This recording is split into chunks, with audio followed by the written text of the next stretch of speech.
So now we're going to talk about retirement and education, I think, all throughout those two. There can be other things. So this is when I would start to think about like, what are your goals and your values too? So education and retirement are, I think, important things to think about when you make this transition. It's the best time a lot of times to get those going and saving for them. The figuring the amount is really difficult because it varies a ton based on what your ultimate goals are. So we'll start with retirement. Let's say, so Dr. Billy's 33.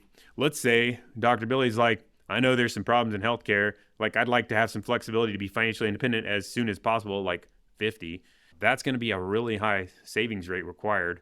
Like, the rule of thumb I'll throw out is like, let's just say 20% of income, of gross income, like before tax income, maybe you're saving for retirement. That's just a, general rule of thumb, but like, you're going to be way above that if you're shooting for this early financial independence.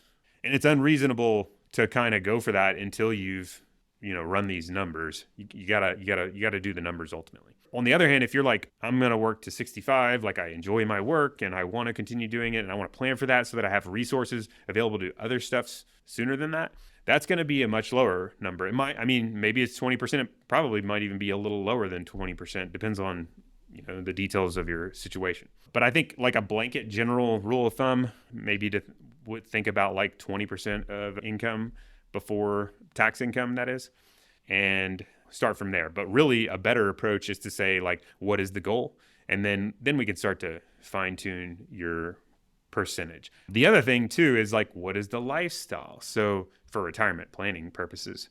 And that's kind of like a difficult thing to predict, especially when you're transitioning into practice. But like, I'll just kind of talk around it a little. Like I like to think of it like a pendulum swinging one way or the other in terms of your spending versus saving. So if let's just go with let's say your take home pay is $250,000 a year after taxes. So one swing of the pendulum might be that like you have grown your lifestyle to the level of $250,000 of lifestyle. So in other words, you got zero to save. So obviously that's not great for retirement planning, saving purposes, but it gets even worse because if you're used to $250,000 a year, you need to be saving as if you're going to need $250,000 a year when you retire, which is a much bigger number than if it was a lot lower, like say 100,000. So that's one swing of the pendulum. The other swing would be like, maybe your lifestyle you end up at is 100,000.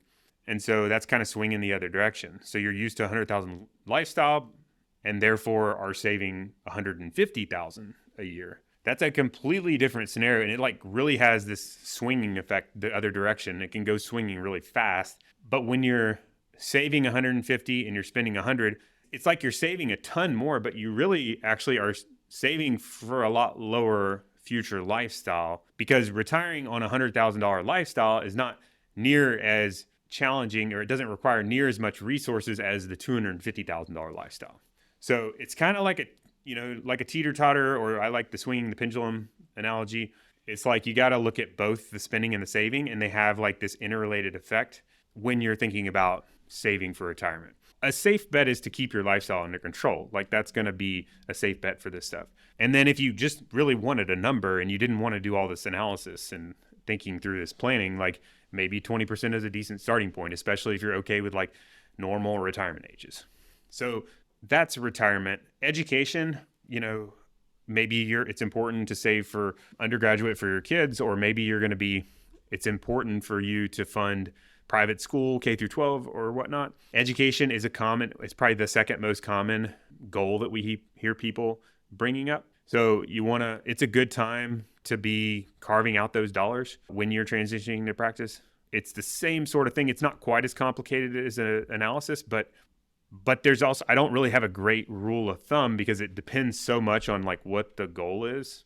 So it's like, what are the costs going to be? Like, we like to look at it from the view of like, well, for K through 12, it's like, what's the school you're looking at? Like, what's the cost? And then we can figure out what that needs, what the needs need to be. Maybe you even fund that out of your just normal monthly budget. Or undergrad, maybe you have this school in mind. It would be kind of like potential for a school you would cover. And, we can use those costs today, and it's straightforward to project those in the future and then back into what is necessary to be saved, you can find online calculators online that make it straightforward. The calculation is pretty complicated, but you can find online calculators that are relatively straightforward that will help you to determine how much should be saved in order to fund a future education goal. Or if you're working with us, like we'll calculate that kind of thing and give you numbers. But I think the bigger thing is like, what's the goal? How important is it? How does it stack up priority wise with all these other things? And ideally you err on the side of getting that going before that, or, as that income jumps up, because that's the best opportunity most people are going to have in their entire lives. So that's carving out those savings. And hopefully that addresses the question about retirement savings. I know it's not very specific, but that's just the way the world of personal finance, when you start to talk about personal, like personalizing your finances works, is it's going to be very personal to your situation.